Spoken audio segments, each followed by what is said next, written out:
สบายดีท่านผู้ชมที่เคารพสบายดีท่านผู้ชมที่เคารพนำท่านผู้ชมเข้าสู่การรายงานข่าวภาคคำประจำวันจากของข่าวโทรภาพแห่งชาติข่าวสดภาคคำประจำวันพุธวันที่12 สิงหาคม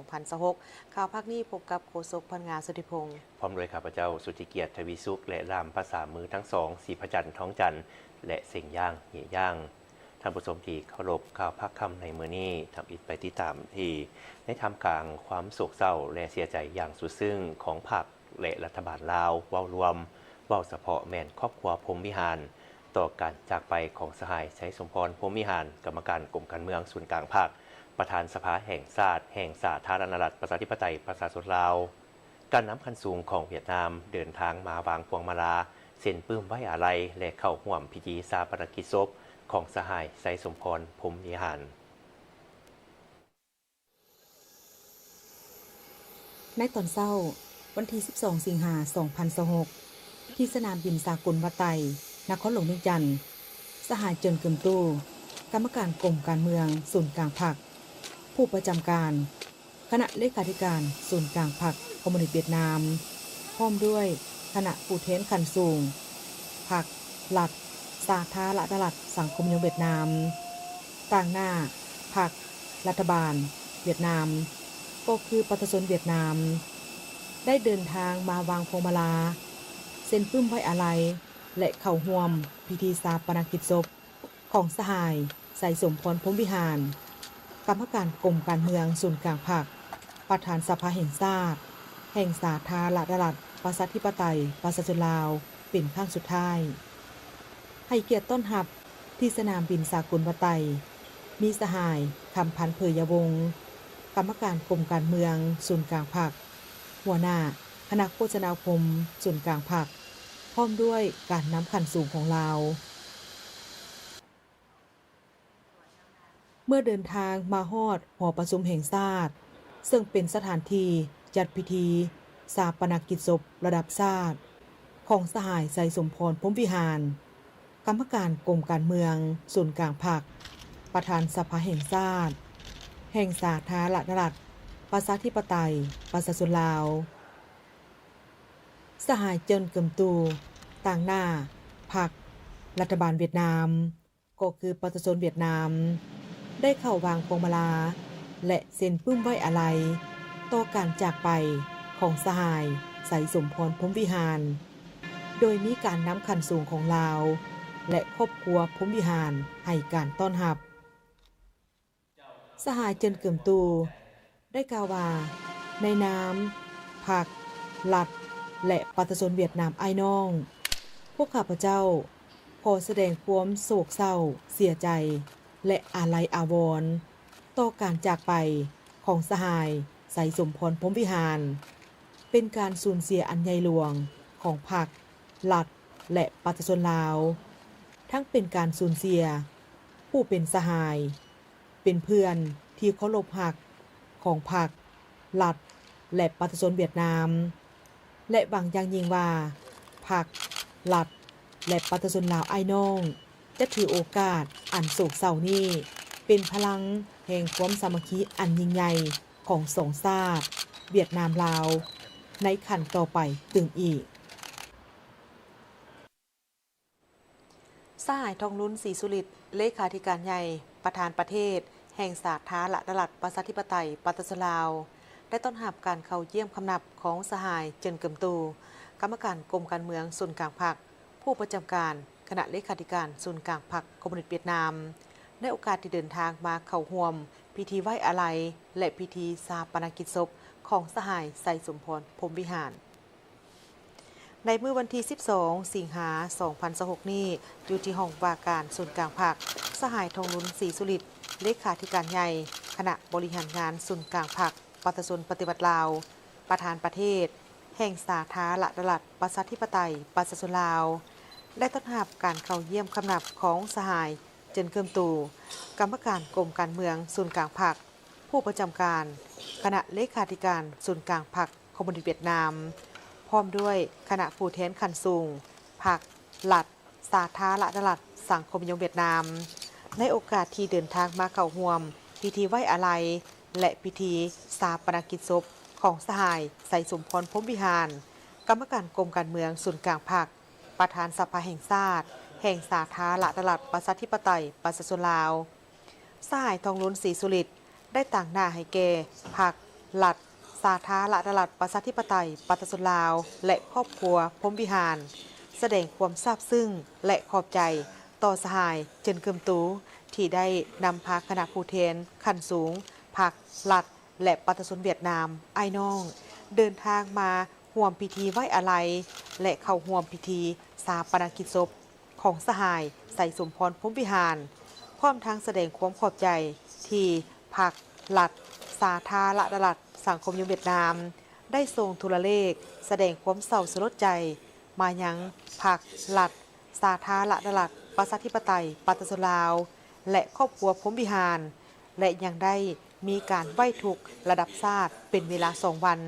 อยู่สาธารณรัฐสังคมนิยมเวียดนามซึ่งสิ่งดังกล่าวนี้เป็นการบิแบงความเศร้าโศกเสียดายและให้กำลังใจอันใหญ่หลวงต่อพรรครัฐและประชาชนลาวบรรดาเผ่าก็คือครอบครัวพรหมวิหารทั้งเป็นการแสดงถึงมูลเสื้อมิตรภาพอันยิ่งใหญ่ความสามัคคีพิเศษและการร่วมมือรอบด้านและหุ้นส่วนยุทธศาสตร์ลาวเวียดนามที่แข็งแกร่งแน่นเหนียวตลอดไปสหายเจินเกิมตูได้ต่างหน้าให้แก่พรรครัฐและประชาชนเวียดนามแสดงความเศร้าสลดใจและอาลัยอาวรณ์อย่างสุดซึ้งต่อการถึงแก่มรณกรรมของสหายใส่สมพรพรหมวิหารพร้อมทั้งได้ตีราคาว่าสหายใส่สมพรพรหมวิหารแม่นแก่นนำลักแรงของศูนย์กลางพรรคประชาชนปฏิวัติลาวเป็นผู้นำที่แสนเคารพหักของประชาชนลาวบรรดาเผ่าตลอดชีวิตได้เสียสละสู่ชนเพื่อความเป็นเอกราชของชนชาติสิทธิเสรีภาพความผาสุกของประชาชนและการพัฒนาความเจริญรุ่งเรืองของประเทศชาติการจากไปของสหายใส่สมพรพรหมวิหารบ่เพียงแต่เป็นการสูญเสียอันใหญ่หลวงสำหรับพรรครัฐประชาชนลาวและครอบครัวพรหมวิหารแต่หากเป็นการสูญเสียผู้เป็นสหายและเป็นเพื่อนมิตรสนิทสนมของพรรครัฐและประชาชนเวียดนามประธานประเทศแห่งสาธารณรัฐประชาธิปไตยประชาชนลาวได้ต่างหน้าให้สภาแห่งชาติรัฐบาลครอบครัวพรหมวิหารและประชาชนลาวบรรดาเผ่าต้อนรับประธานรัฐสภาแห่งราชอาณาจักรไทยพร้อมด้วยคณะเข้าเยี่ยมคำนับในโอกาสเดินทางเข้าร่วมพิธีวางพวงมาลาเพื่อไว้อาลัยให้แก่ท่านไสสมพรพรหมวิหารในวันที่ 11 สิงหาคม 2026 ที่ห้องว่าการสำนักงานนายกรัฐมนตรีท่านทองลุ้นศรีสุริตประธานประเทศแห่งสาธารณรัฐประชาธิปไตยประชาชนลาวได้ต่างหน้าให้สภาแห่งชาติรัฐบาลครอบครัวพรหมวิหารและประชาชนลาวบรรดาเผ่าต้อนรับพระประธานโสพลสารัมประธานรัฐสภาแห่งราชอาณาจักรไทยพร้อมคณะเข้าเยี่ยมคำนับในโอกาสเดินทางมาเข้าร่วมพิธีวางพวงมาลาเพื่อไว้อาลัยแก่ท่านไสสมพรพรหมวิหารประธานสภาแห่งชาติแห่งสาธารณรัฐประชาธิปไตยประชาชนลาวที่ได้ถึงแก่มรณกรรมในวันที่ 8 สิงหาคม 2026 ผ่านมาในโอกาสนี้ท่านประธานประเทศทองลุ้นศรีสุริตได้แสดงความขอบใจเป็นอย่างสูงมายังท่านโสพลสารัมและผ่านท่านไปยังกรมสมเด็จพระเทพนายกรัฐมนตรีและบรรดาการน้ำคันสูงแห่งราชอาณาจักรไทยที่ได้นำส่งพวงมาลาแสดงความเศร้าสลดใจถึงครอบครัวพรหมวิหารก็คือประชาชนลาวบรรดาเผ่าซึ่งเป็นการแสดงออกถึงน้ำใจความสามัคคีหักแพงฐานบ้านใกล้เฮือนเคียงที่ดีและการเป็นคู่ร่วมยุทธศาสตร์เพื่อการเจริญเติบโตที่มีประทัดไก่สนพรหมวิหารและพระบาทสมเด็จพระเจ้าอยู่หัวรัชกาลที่9ที่ได้วางรากฐานให้การพัวพันลาวไทยที่ดีในเมื่อก่อนมาจนถึงปัจจุบันการจากไปของท่านไสสมพรพรหมวิหาร เป็นการสูญเสียอันใหญ่หลวงของพรรครัฐและประชาชนลาวทั้งเป็นการสูญเสียคนสำคัญที่ได้อุทิศเพื่อแหงและสติปัญญาในการเพิ่มพูนคูณสร้างสายผูกพันมิตรภาพระหว่างสองประเทศลาวไทยให้เจริญงอกงามในปัจจุบันโดยเฉพาะท่านได้มีส่วนสำคัญในการสุกยู่จัดตั้งปฏิบัติแผนปฏิบัติงานว่าด้วยการเป็นคู่ร่วมยุทธศาสตร์เพื่อการเจริญเติบโตและการพัฒนาแบบยืนยงแต่ละด้านให้เป็นรูปธรรมทั้งมีบทบาทสำคัญในการสุกยู่การทูตรัฐสภาเพื่อให้สายผูกพันมิตรภาพและการร่วมมือระหว่างสภาแห่งชาติลาวและรัฐสภาไทยให้ก้าวเข้าสู่ล่วงเลิกเจริญงอกงามและขยายตัวมาถึงปัจจุบันในขณะเดียวกันท่านประธานรัฐสภาโสพลสารัมก็ได้ต่างหน้าให้รัฐสภาและประชาชนแห่งราชอาณาจักรไทยแสดงความเศร้าสลดใจอย่างสุดซึ้งขอแบ่งเบาความทุกข์โศกมายังรัฐบาลและประชาชนลาวโดยเฉพาะครอบครัวพรหมวิหารที่ได้สูญเสียผู้นำที่เคารพรักในครั้งนี้หลายภาคส่วนได้ร่วมวางพวงมาลาและเซ็นปึ้มไว้อาลัยต่อการจากไปของสหายไสยสมพรพรหมวิหารกรรมการกรมการเมืองศูนย์กลางพรรคประธานสภาแห่งชาติคณะบริหารงานแขวงพงศาลีนำโดยสหายพลตรีสมพรมิตรพรกรรมการศูนย์กลางพรรคเลขาพรรคแขวงพงศาลีคณะบริหารงานแขวงสารวันนำโดยสหายดาววงศ์พรแก้วกรรมการศูนย์กลางพรรคเลขาพรรคแขวง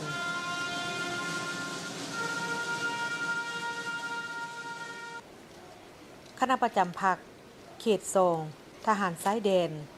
และบริษัทร่วมมือสากล705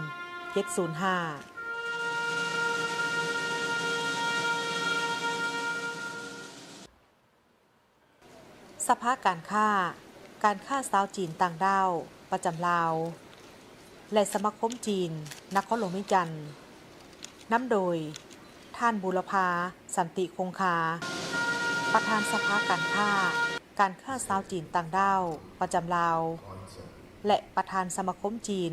นครหลวงเวียงจันทน์กองบัญชาการทหารเขต4กองทัพประชาชนเวียดนาม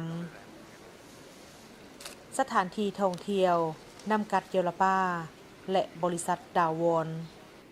พร้อมกันนั้นยังมีบรรดาบริษัทห่างห้านที่ดำเนินธุรกิจอยู่สาธารณรัฐประชาธิปไตยประชาชนลาวได้ไปวางพวงมาลาเพื่อแสดงถึงความหักแพงความเคารพอาลัยอาวรณ์และระลึกถึงคุณงามความดีผลงาน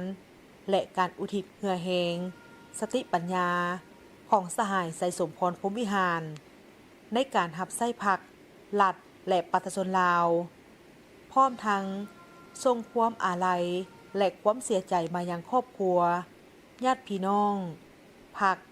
รัฐและประชาชนลาวต่อการสูญเสียบุคคลสำคัญของชาติ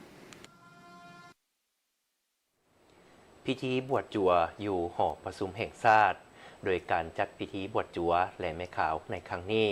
เป็นการร่วมจิตร่วมใจของครอบครัวและคนหุ้นหลังในการสร้างบุญกุศลอันยิ่งใหญ่เพื่อระลึกถึงคุณงามความดีของสหายไสยสมพรพรหมวิหารกรรมการกรมการเมืองศูนย์กลางภาคประธานสภาแห่งชาติลาวเพื่อเป็นการสร้างบุญกุศลอุทิศให้แก่สหายไสยสมพรพรหมวิหารกรรมการกรมการเมืองศูนย์กลางภาคประธานสภาแห่งชาติแห่งสาธารณรัฐประชาธิปไตยประชาชนลาวในตอนเช้าของวันที่12สิงหาคม2026ที่หอประชุมแห่งชาติได้มีพิธีบวชจัว สามเณรอยู่ต่อหน้าศพตามฮีตของประเพณีที่เคยปฏิบัติมา พิธีทางศาสนาในครั้งนี้ได้จัดขึ้นอย่างสมเกียรติ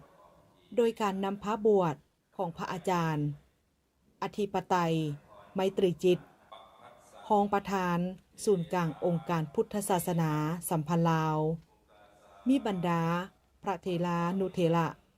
ครอบครัวญาติพี่น้อง พนักงานรัฐกรพร้อมด้วยมวลชนเข้าร่วม ในพิธีพระอาจารย์อธิปไตยไมตรีจิตรพร้อมด้วยคณะพระสงฆ์ได้นำพาประกอบพิธีสวดมนต์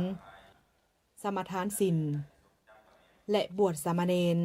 ตามขั้นตอนทางพุทธศาสนา การบวชอยู่ต่อหน้าศพเป็นขนบธรรมเนียมที่ปฏิบัติกันมาแต่ยาวนาน เพื่อแสดงความกตัญญูและความอาลัยหาอย่างหักแพงต่อผู้ที่ล่วงลับไป โดยสหายไสสมพรพรหมวิหารเป็นผู้นำที่ได้อุทิศสติปัญญาเหื่อแหงและชีวิตเพื่อภารกิจปกปักรักษาและพัฒนาประเทศชาติ การจัดพิธีบวชจั่วและแม่ขาวในครั้งนี้จึงเป็นการรวมจิตรวมใจของครอบครัวและคนหุ่นหลังในการสร้างบุญกุศลอันยิ่งใหญ่เพื่อระลึกถึง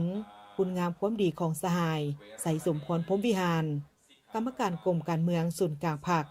ประธานสภาแห่งชาติแห่งสาธารณรัฐประชาธิปไตยประชาชนลาวตลอดไปพิธีทรงสการจัดขึ้นอย่างเป็นทางการ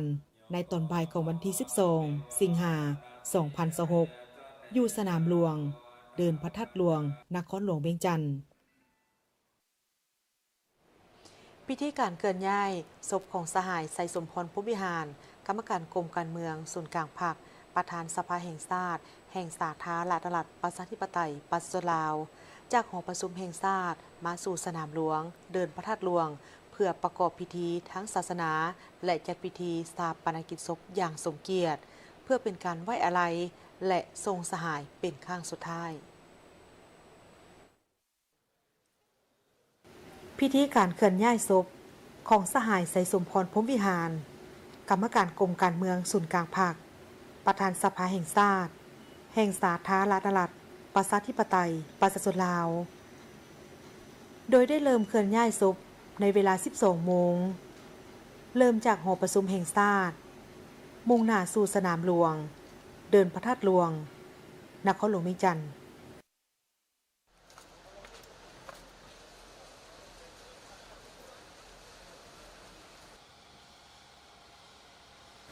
เพื่อประกอบพิธีทั้งศาสนาและจัดพิธีสถาปนกิจศพอย่างสมเกียรติเพื่อเป็นการไว้อาลัยและทรงสหายเป็นครั้งสุดท้ายการจากไปของสหายไสสมพรพรหมวิหารเป็นการสูญเสียที่ใหญ่หลวงสำหรับพรรครัฐและประชาชนลาวบรรดาเผ่าผู้ซึ่งได้อุทิศชีวิตทั้งหมดเพื่อประเทศชาติผลงานคุณงามความดีและแบบแผนดำรงชีวิตอันปลอดภัยเฮ็ดให้พรรครัฐก็คือประเทศเฮาสูญเสียพนักงานการนำขั้นสูงการนำยุทธศาสตร์ที่สำคัญไปอีกสหายหนึ่งซึ่งได้นำเอาความโศกเศร้าเสียดายและอาลัยอาวรณ์อย่างสุดซึ้งให้แก่พรรครัฐครอบครัวญาติพี่น้องเพื่อนมิตรผู้อยู่ใกล้และไกลย่างหาอันเปรียบบ่ได้พิธีสถาปนกิจศพสหายไสสมพรพรหมวิหารกรรมการกรมการเมืองส่วนกลางภาคประธานสภาแห่งชาติได้จัดขึ้นอย่างสมเกียรติด้วยบรรยากาศไว้อาลัยอันสุดซึ้งจากปวงชนลาวทั้งชาติในท่ามกลางบรรยากาศแห่งความโศกเศร้าเสียดายและความอาลัยหักอันสุดซึ้งของทั่วภาคทั่วกองทัพและทั่วปวงชนลาวบรรดาเผ่าพร้อมด้วยแขกต่างประเทศพิธีสถาปนกิจศพระดับชาติของสหายไสสมพรพรหมวิหาร กรรมการกรมการเมืองศูนย์กลางพรรคประชาชนปฏิวัติลาวประธานสภาแห่งชาติลาวได้จัดขึ้นอย่างสมเกียรติในวันที่12สิงหาคม2026ที่สนามหลวงเดินพระธาตุหลวงนครหลวงเวียงจันทน์โดยมีสหายทองลุ้นศรีสุริตเลขาธิการใหญ่คณะบริหารงานศูนย์กลางพรรคประชาชนปฏิวัติลาวประธานประเทศแห่งสาธารณรัฐประชาธิปไตยประชาชนลาวพร้อมด้วยบรรดาสหายการนำพรรครัฐขั้นสูงจากประเทศเพื่อนมิตรอดีตการนำพรรครัฐบรรดาสมาชิกสภาแห่งชาติผู้ต่างหน้าจากองค์การจัดตั้งต่างๆของพรรคและรัฐแนวราวสั่งชาติสหพันธ์นักรบเก่าบรรดาทูตตานุทูตองค์การจัดตั้งมหาชนตลอดถึงญาติพี่น้องเพื่อนมิตรสหายและประชาชนเข้าร่วมในท่ามกลางความโศกเศร้าเสียดายและอาลัยอาวรณ์อย่างสุดซึ้งต่อการจากไปของสายไส้สมพรพรหมวิหารกรรมการกรมการเมืองศูนย์กลางพรรคประธานสภาแห่งชาติมื้อนี้คณะบริหารงานศูนย์กลางพรรคสภาแห่งชาติรัฐบาลแห่งสปป.ลาวศูนย์กลางในลาวสร้างชาติครอบครัวพรหมวิหารร่วมกับบรรดาองค์การจัดตั้งระบบการเมืองขั้นศูนย์กลางในท้องถิ่นก็คือชาวนครหลวงเวียงจันทน์ได้จัดตั้งพิธีชาปนกิจศพระดับชาติขึ้นเพื่ออำลาสายไส้สมพรพรหมวิหารเป็นครั้งสุดท้าย โอกาสนี้สหายทองลุ้นศรีสุริตได้ขึ้นอ่านบทสดุดีถึงสหายใส่สมพรพรหมวิหารมีเนื้อในบางตอนว่าสหายใส่สมพรพรหมวิหารเกิดเมื่อวันที่12ธันวา1956ที่บ้านนาแมวเมืองเวียงไซแขวงหัวพันเป็นบุตรของประธานไก่สอนพรหมวิหารและแม่ทองวินพรหมวิหารผ่านภาคการศึกษาหำเฮียนทางภายในและต่างประเทศรวมทั้งสาธารณรัฐสังคมนิยมเวียดนามสาธารณรัฐประชาชนจีนและสหภาพโซเวียตสหพันธ์รัสเซียในปัจจุบันสหายได้สำเร็จการศึกษาปริญญาเอกด้านเศรษฐศาสตร์การเมือง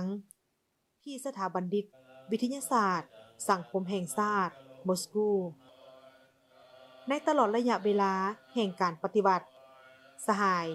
ได้รับการมอบหมายหน้าที่อันสำคัญหลายตำแหน่งในระบบการจัดตั้งของพรรครัฐด้วยความรับผิดชอบสูงคือ 1989 ถึง 1991 เป็นรองเจ้าแขวงสะหวรรณเขตหัวหน้าแผนกการค้าและพัวพันเศรษฐกิจกับต่างประเทศปี 1993 ถึง 1995 เป็นเลขาพรรคแขวง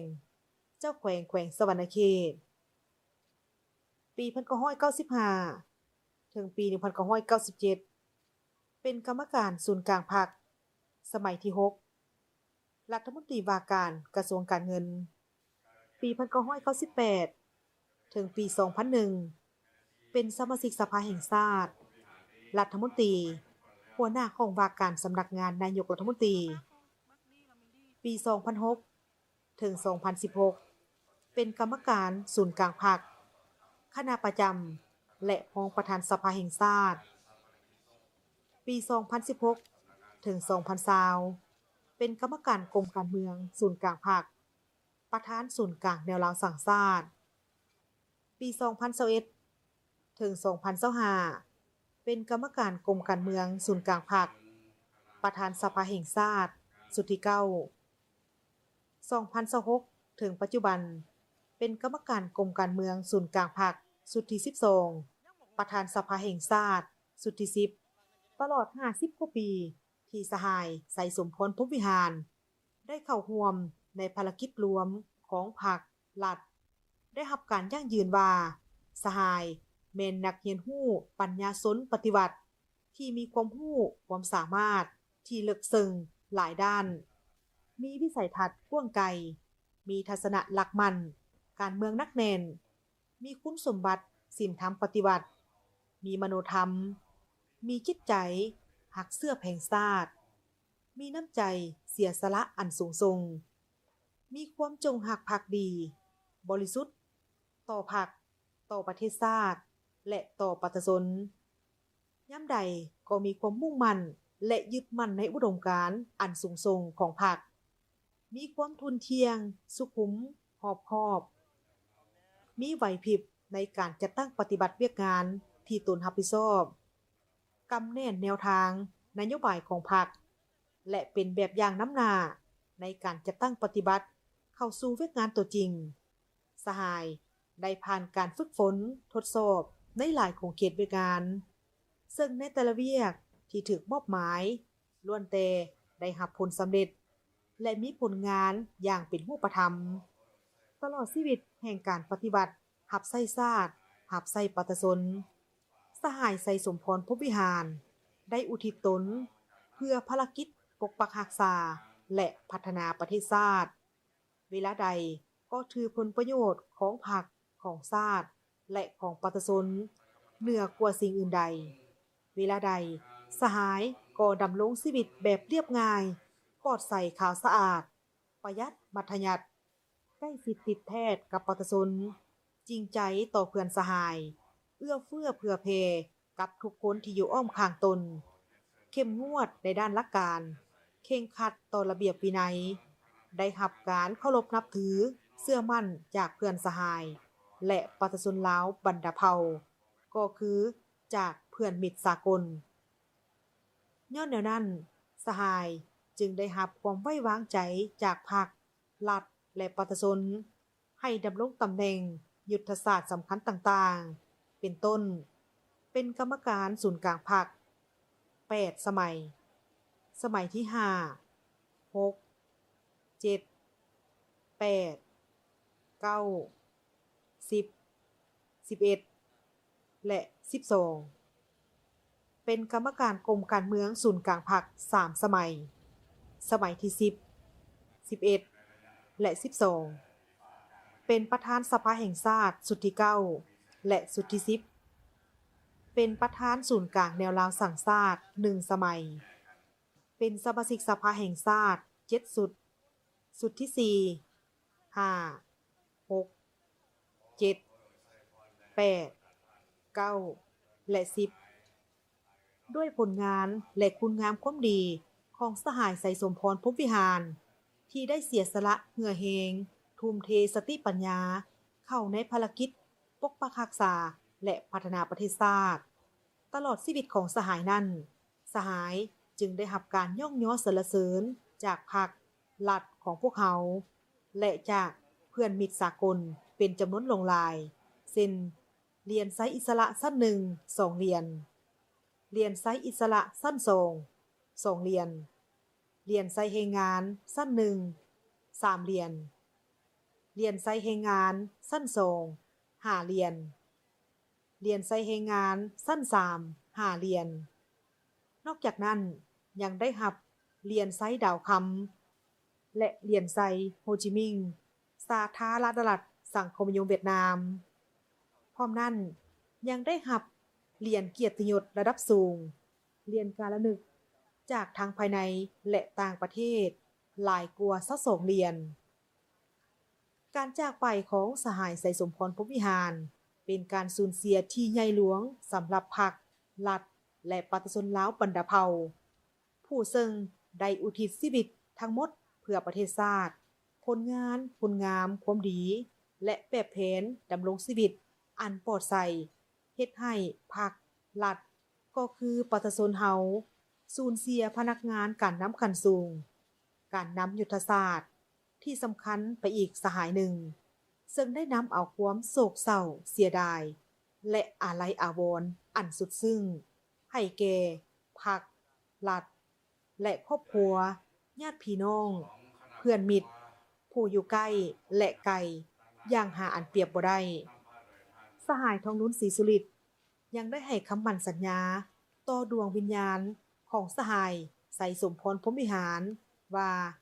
จะสืบต่อยึดมั่นอุดมการณ์ท่าแท้ปฏิบัติของพรรคเฮาอย่างเด็ดเดี่ยวเหนียวแน่นเพิ่มทวีความสามัคคีเป็นเอกภาพภายในก็คือความสามัคคีเป็นปึกแผ่นในทั่วปวงชนลาวทั้งชาติให้นับมือนับแน่นแฟ้นสืบต่อนำพาภารกิจปกปักรักษาและสร้างสาพัฒนาประเทศชาติเฮ็ดให้วัตถุประสงค์สูงสุดของพรรคและความมุ่งหวังของประชาชนลาวบรรดาเผ่าก็คือของสหายไสสมพรพรหมวิหารให้ปรากฏผลเป็นจริงพร้อมนั้นจะสืบต่อเบิงแยงครอบครัวและช่วยเหลือก่อสร้างลูกหลานของสหายเพื่อสืบต่อประกอบส่วนในการปฏิบัติภารกิจปกปักรักษาและสร้างสาพัฒนาประเทศชาติของพวกเขาสืบต่อไปท่านผู้ชมที่เคารพจากนี้ไปจะพักเคารพธงชาติก่อนจากนั้นกลับมารับชมการรายงานข่าวตื่มอีก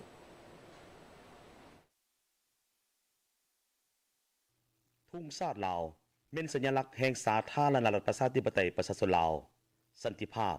เอกราชประชาธิปไตยเอกภาพวัฒนถาวร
สหายทองรุนศรีสุริตเลขาธิการใหญ่ประธานประเทศประธานคณะรับผิดชอบงานชาปนกิจศพระดับชาติได้กล่าวบทสดุดีถึงสหายไสสมพรพรหมวิหารกรรมการกรมการเมืองส่วนกลางภาคประธานสภาแห่งชาติแห่งสาธารณรัฐประชาธิปไตยประชาชนลาว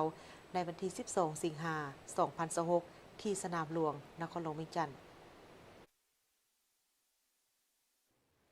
ขอน้อมนมัสการพระเทรานุเทระเฮียนบรรดาสหายบรรดาทานการนำอดีตการนำพรรคในรัฐที่นับถือบรรดาทานบรรดาสหายแขกทั้งภายในและต่างประเทศที่นับถือเพื่อนมิตรทั้งภายในและต่างประเทศญาติพี่น้องครอบครัวของสายไสสมพรพรหมวิหารที่ฮักแพงทั้งหลายในท่ามกลางความโศกเศร้าเสียดายและอาลัยอาวรณ์อย่างสุดซึ้งต่อการจากไปของสายไสสมพรพรหมวิหารกรรมการกรมการเมืองศูนย์กลางพรรคประธานสภาแห่งชาติมื้อนี้คณะบริหารงานศูนย์กลางพรรคสภาแห่งชาติรัฐบาลแห่งสปป.ลาวศูนย์กลางในลาวสางศาสตร์ครอบครัวพรหมวิหารร่วมกับบรรดาองค์การจัดตั้งระบบการเมืองขันศูนย์กลางและท้องถิ่นก็คือชาวนครหลวงเวียงจันทน์ได้จัดตั้งพิธีชาปนกิจศพระดับชาติขึ้นเพื่ออำลาสายไสสมพรพรหมวิหารเป็นครั้งสุดท้ายสายไสสมพรพรหมวิหารเกิดเมื่อวันที่12 ธันวาคมปี 1956 อยู่เขตที่หมันปฏิวัติที่บ้านหน้าแมวเมืองสำเหนือแขวงหัวพันเป็นบุตรของประธานไกรสอนพรหมวิหาร และแม่ทองวินพรหมวิหารในครอบครัวพนักงานปฏิวัติมีไอ้น้องรวมกัน6 คนสหายได้สร้างครอบครัวกับนางบิภาวันพรหมวิหารมีลูกนำกัน2 คนชาย1หญิง1สหายได้กำเนิดได้เติบใหญ่ในระยะที่ประเทศชาติอยู่ในภาวะสงครามและได้ดำรงชีวิตติดพันกับสภาพแวดล้อมของขบวนการต่อสู้ปฏิวัติปลดปล่อยชาติของประชาชนลาวบรรดาเผ่าและอยู่ในความโอบเอื้ออารีของครอบครัวและทันแถวพนักงานนักรบปฏิวัติย้อนแนวนั้นสหายจึงได้รับรู้เข้าใจสภาพการบ้านเมืองได้เป็นอย่างดีมีความตื่นตัวและตัดสินใจเดินตามเส้นทางปฏิวัติแต่ยามเยาว์วัยเริ่มต้นจากปี1962อายุได้6 ปีสายไส้สมพรพรหมวิหารได้ออกจากครอบครัวไปเรียนชั้นประถมและมัธยมอยู่สสเวียดนามและสปจีนและกลับคืนมารับใส่เวียกงานในทันแถวกำลังประกอบอาวุธอยู่เมืองเวียงไซแขวงหัวพันหอดปี1976ภายหลังประเทศชาติได้รับการปลดปล่อยสหายได้ถูกคัดเลือกจากการจัดตั้งให้ไปเรียนระดับปริญญาตรีและปริญญาโทอยู่มหาวิทยาลัยแห่งรัฐมอสโกชื่อว่ามหาวิทยาลัยโลโมโนซอฟแห่งสหภาพโซเวียตและต่อมาได้ถูกแต่งตั้งให้ไปเรียนต่อที่สถาบันบัณฑิตวิทยาศาสตร์สังคมมอสโกสหภาพโซเวียตจนสามารถค้นคว้าและป้องกันปริญญาเอกด้านเศรษฐศาสตร์การเมืองเพื่อกลับคืนประเทศสหายสสมพรพรหมวิหารแม่นนักเรียนรู้ปัญญาชนปฏิวัติที่ดีเด่นผู้หนึ่งของพรรคและรัฐของพวกเขาได้ฝึกฝนหล่อหลอมและเติบใหญ่ขึ้นอย่างเป็นระบบในขบวนการเวียกงานตัวจริงเริ่มจากเป็นพนักงานวิชาการเป็นอาจารย์สอนได้ก้าวขึ้นมาเป็นพนักงานนำพาลักแหลงที่สูงขึ้นตามแต่ละขันจนเป็นกรรมการเป็นการนำยุทธศาสตร์ของพรรคและรัฐเฮาปี1989ถึงปี1991สหายได้ดำรงตำแหน่งเป็นห้องเจ้าแขวงสวรรณเขตทั้งเป็นหัวหน้าแผนกการค้าและการพัวพันเศรษฐกิจต่างประเทศ1991ในกองประชุมใหญ่ผู้แทนทั่วประเทศครั้งที่5ของพรรคได้รับเลือกตั้งเป็นกรรมการศูนย์กลางพรรคดำรงตำแหน่งเป็นห้องเลขาพรรคห้องเจ้าแขวงทั้งเป็นหัวหน้าห้องว่าการแขวงสวรรณเขตปี1993ถึงปี1995เป็นเลขาพรรคแขวงรวบตำแหน่งเจ้าแขวงสวรรณเขตปี1995ถึง1997เป็นกรรมการศูนย์กลางพรรคสมัยที่6เป็นรัฐมนตรีกระทรวงการเงิน1998ถึงปี2001เป็นสมาชิกสภาแห่งชาติสุดที่4เป็นรัฐมนตรีหัวหน้าห้องว่าการสำนักงานนายกรัฐมนตรีปี2001ถึงปี2006เป็นกรรมการศูนย์กลางพรรคสมัยที่7เป็นสมาชิกสภาแห่งชาติเป็นประธานกรรมาธิการต่างประเทศของสภาแห่งชาติสุดที่5ห้องประธานสภารัฐสภาสากลแห่งสปป.ลาว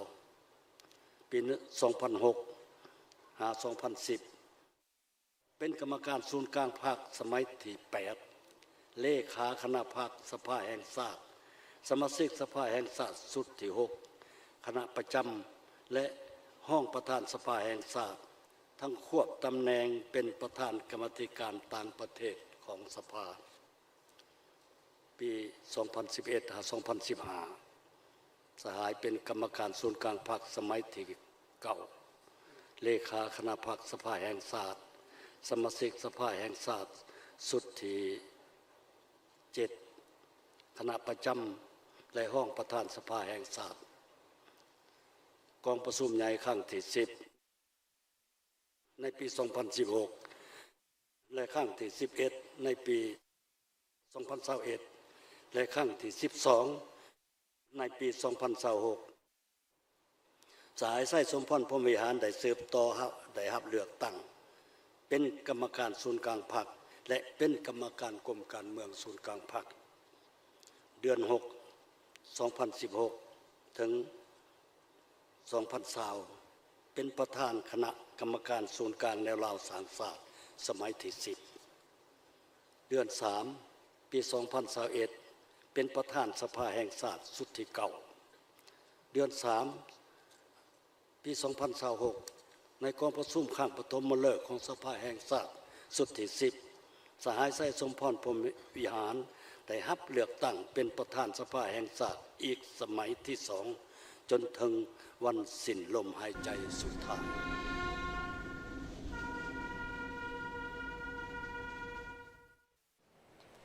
ต่างหน้าภาครัฐบาลเวียดนามก็คือประชาชนเวียดนาม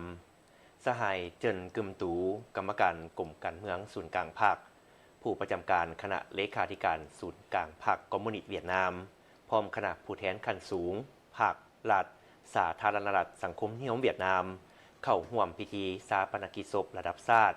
สหายไซสมพรพรหมวิหารกรรมการกรมการเมืองศูนย์กลางภาคประธานสภาแห่งชาติลาวเป็นครั้งสุดท้าย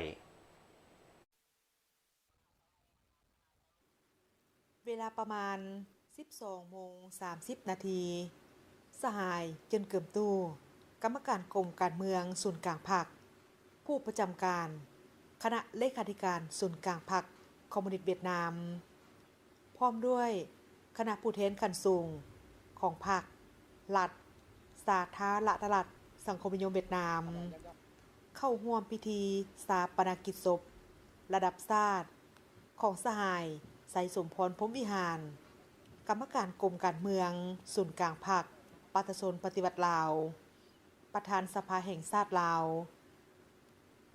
ซึ่งได้จัดขึ้นอย่างสมเกียรติในเวลา 13 โมงที่สนามหลวงเดินพระธาตุหลวงนครหลวงเวียงจันทน์การเข้าร่วมในครั้งนี้เพื่อเป็นการไว้อาลัยและทรงสการเป็นครั้งสุดท้ายแก่ผู้นำที่มีคุณงามความดีและผลงานอันใหญ่หลวงต่อประเทศชาติพรรครัฐและประชาชนเวียดนามอ้ายน้องโดยได้แสดงความโศกเศร้าเสียใจและอาลัยอาวรณ์ต่อการจากไปของสหายไสสมพรพรหมวิหาร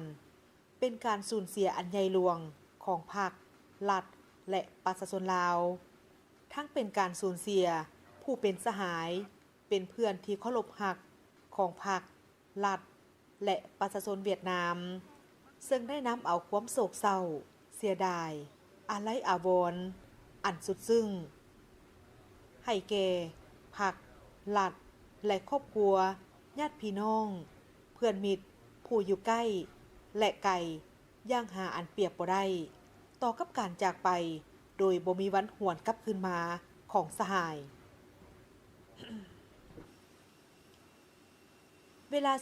14:30 นาทีสหายเจินเกิมตู้พร้อมด้วยคณะได้เดินทางกลับคืนประเทศออกส่งที่สนามบินสากลวัดไตนครหลวงเวียงจันทน์โดยมีสหายคำพันธ์เผยยวงศ์กรรมการกรมการเมืองศูนย์กลางพรรคหัวหน้าคณะโฆษณาพรมศูนย์กลางพรรค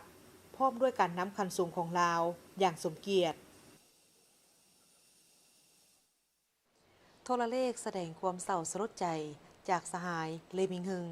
นายกรัฐมนตรีแห่งสาธารณรัฐสังคมนิยมเวียดนามและสหายเลหวยจุ้งกรรมการกรมการเมืองศูนย์กลางพรรคคอมมิวนิสต์เวียดนามรัฐมนตรีกระทรวงการต่างประเทศแห่งสาธารณรัฐสังคมนิยมเวียดนามต่อการเสียชีวิตของสหายไสสมพรพรหมวิหารกรรมการกรมการเมืองศูนย์กลางพรรคประธานสภาแห่งชาติแห่งสาธารณรัฐประชาธิปไตยประชาชนลาว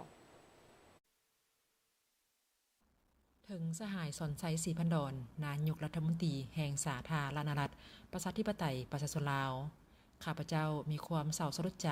และสุดแสนอาลัยเมื่อได้รับข่าวว่าสหายไสสมพรพรหมวิหารกรรมการกรมการเมืองศูนย์กลางพรรคประธานสภาแห่งชาติแห่งสาธารณรัฐประชาธิปไตยประชาชนลาวได้ถึงแก่มรณกรรมในวันที่ 8 สิงหาคม 2026 ต่างหน้ารัฐบาลแห่งสาธารณรัฐสังคมนิยมเวียดนามและในนามส่วนตัวข้าพเจ้าขอแสดงความเสียใจอย่างสุดซึ้งมายังสหายนายกรัฐมนตรีแห่งสาธารณรัฐประชาธิปไตยประชาชนลาวและผ่านสหายไปยังครอบครัวของสหายไสสมพรพรหมวิหารสหายไสสมพรพรหมวิหารเป็นการนำที่ดีเลิศของพรรครัฐและประชาชนลาวบรรดาเผ่าที่ได้ประกอบส่วนอย่างใหญ่หลวงเข้าในภารกิจแห่งการปกปักรักษาและสร้างสาพัฒนาประเทศชาติสหายยังเป็นเพื่อนมิตรที่ใกล้ชิดสนิทสนมของพรรครัฐและประชาชนเวียดนามมีน้ำใจไมตรีจิตและมีการประกอบส่วนอย่างตั้งหน้าเข้าในการเพิ่มพูนคุณสร้างสายสัมพันธ์มิตรภาพอันยิ่งใหญ่ความสามัคคีพิเศษการร่วมมือรอบด้านหุ้นส่วนยุทธศาสตร์ระหว่างสองชาติเวียดนามลาวตลอดมาการจากไปของสหายไสสมพรพรหมวิหารบ่เพียงแต่เป็นการสูญเสียอันยิ่งใหญ่ของพรรครัฐและประชาชนลาวไอ้น้องเท่านั้นแต่ยังเป็นการสูญเสียอันยิ่งใหญ่ของพรรครัฐและประชาชนเวียดนามอีกด้วยพวกข้าพเจ้าเชื่อมั่นว่าภายใต้การนำพาอันสลัดสงสัยของพรรคประชาชนปฏิวัติลาวการเคลื่อนไหวของรัฐบาลที่สหายเป็นผู้ชี้นำประชาชนลาวไอ้น้องจะผ่านพาความสูญเสียอันยิ่งใหญ่นี้โดยไวสร้างสาธารณประเทศชาติลาวให้มีสันติภาพเอกราชประชาธิปไตยวัฒนาถาวรสายพันธุ์พิเศษเวียดนามลาวจะสืบต่อได้รับการเพิ่มพูนคุณสร้างให้มั่นคงขนงแกนและเขียวสดงดงามสัวกาลนา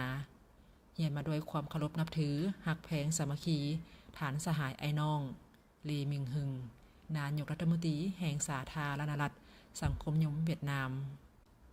พร้อมนั้นสหายเลหวยจุงกรรมการกรมการเมืองศูนย์กลางพรรคคอมมิวนิสต์เวียดนามรัฐมนตรีกระทรวงการต่างประเทศแห่งสาธารณรัฐสังคมนิยมเวียดนามก็ได้ส่งโทรเลขแสดงความเศร้าสลดใจถึงสหายทองสวรรค์พรหมวิหารกรรมการศูนย์กลางพรรคประชาชนปฏิบัติลาวรองนายกรัฐมนตรีกระทรวงการต่างประเทศแห่งสาธารณรัฐประชาธิปไตยประชาชนลาวต่อการเสียชีวิตของสหายไสสมพรพรหมวิหารกรรมการกรมการเมืองศูนย์กลางพรรคประธานสภาแห่งชาติแห่งสาธารณรัฐประชาธิปไตยประชาชนลาวทุรเลขแสดงความเศร้าสลดใจจากคณะประจำสภาประชาชนสูงสุดแห่งสาธารณรัฐประชาชนประชาธิปไตยเกาหลี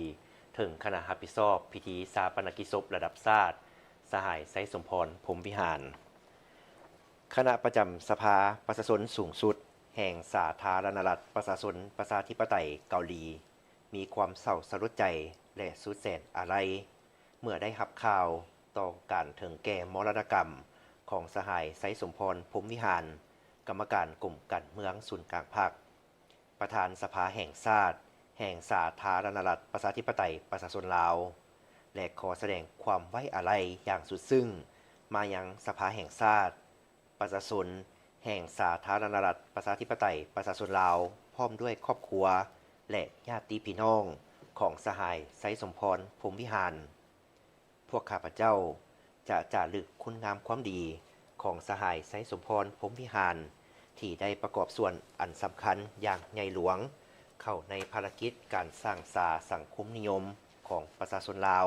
ก็คือการเสริมขยายสายพัวพันมิตรภาพอันเป็นมูลเสื่อและการร่วมมือที่ดีงามระหว่างสองชาติสาธารณรัฐประชาชนประชาธิปไตยเกาหลีและสาธารณรัฐประชาธิปไตยประชาชนลาวตลอดไปคณะประจำสภาประชาชนสูงสุดแห่งสาธารณรัฐประชาชนประชาธิปไตยเกาหลี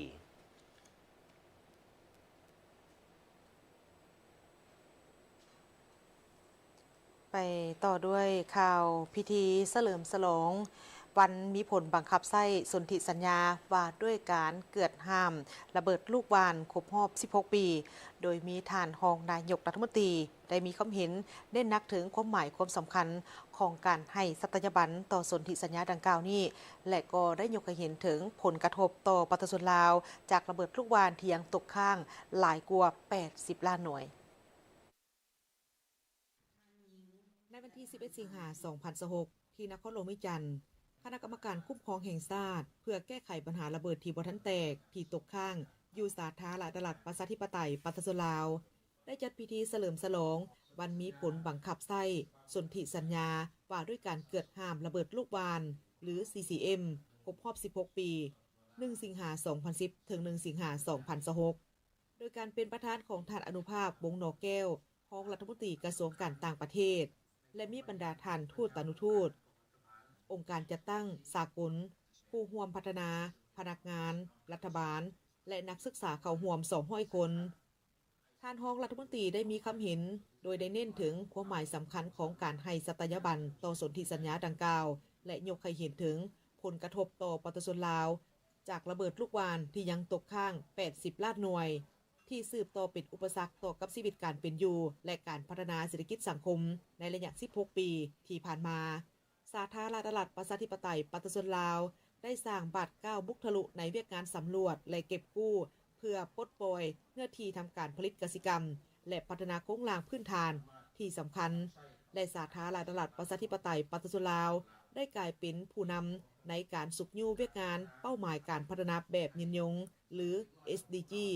18 ชีวิตที่ปลอดภัยจากระเบิดที่บ่ทันแตกให้กลายเป็นบุริมสิทธิ์และเป้าหมายแห่งชาติและเป็นตัวแบบให้แก่ประเทศอื่นๆพร้อมกันนี้การเป็นประธานกองประชุมทบทวนสนธิสัญญาว่าด้วยการเกิดห้ามระเบิดลูกวานรอบเวียนที่ 3 ถือเป็นครั้งที่2ที่สาธารณรัฐประชาธิปไตยประชาชนลาวได้รับเกียรติและความไว้วางใจจากวงคณะญาติสากลในการเป็นเจ้าภาพและการเป็นประธานกองประชุมรัฐภาคีข้างปฐมฤกษ์ในปี 2010 ที่ได้จัดขึ้นที่นครหลวงวิจันทร์กองประชุมดังกล่าวได้รับพ้องเอาแผนปฏิบัติงานนครหลวงวิจันทร์ซึ่งเป็นแนวทางของการจัดตั้งปฏิบัติสนธิสัญญาในทั่วโลกในพิธีเฉลิมฉลองวันดังกล่าวยังได้มีการประกาศผลของการแข่งขันแต้มฮูกภายใต้หัวข้อความจากอดีตถึงอนาคตเนื่องในโอกาสที่สาธารณรัฐประชาธิปไตยประชาชนลาวเป็นประธานกองประชุม3RC CCM ในการแข่งขันดังกล่าวนี้มีเยาวชนและสาวหนุ่มส่งผลงานเข้าประกวดทั้งหมด24 คนเพื่อสะท้อนถึงความหวังและการขอบใจต่อการบุกเบิกแห่งสันติภาพบรรดาผู้ชนะได้รับทุนการศึกษาและผลงานแม้นจะถูกนำไปวางแสดงในกองประชุม3RC CCM ที่จะจัดขึ้นในเดือนกันยายนนี้นอกจากนี้ภายในงานยังมีกิจกรรมถามตอบจากบรรดาองค์การปฏิบัติงานเพื่อส่งเสริมความรู้ให้แก่วัยหนุ่มนักศึกษาเกี่ยวกับสนธิสัญญากองประชุมทบทวนสนธิสัญญาว่าด้วยการเกิดห้ามระเบิดลูกวานรอบเวียนที่ 3และความเข้าใจต่อภัยอันตรายของระเบิดที่ยังบ่ทันแตกที่ตกค้างให้แก่นักศึกษาท่านผู้ชมที่เคารพตอนนี้จะพักก่อนหลังจากนั้นกลับมาติดตามรับชมสถานการณ์ข่าวที่เกิดขึ้นอยู่ต่างประเทศพร้อมด้วยข่าวกีฬาโรคหัวใจสามารถเกิดขึ้นกับใครได้แน่ข่อยคิดว่ามีแต่คนสูงอายุเท่านั้นที่เป็นโรคหัวใจโรคหัวใจเกิดขึ้นกับคนตุ้ยเท่านั้นโรคหัวใจเกิดจากกรรมพันธุ์โรคหัวใจบ่เลือกว่าจะเกิดขึ้นกับไผซึ่งเป็นสาเหตุหลักที่เฮ็ดให้เสียชีวิตแต่โชคดีที่เฮาสามารถป้องกันได้ด้วยการใช้ชีวิตที่ดีเลือกผลิตภัณฑ์ที่ดีต่อหัวใจเส้นซิมพลีช่วยลดคอเลสเตอรอลและปกป้องหัวใจของท่านซิมพลีเพื่อสุขภาพหัวใจที่ดี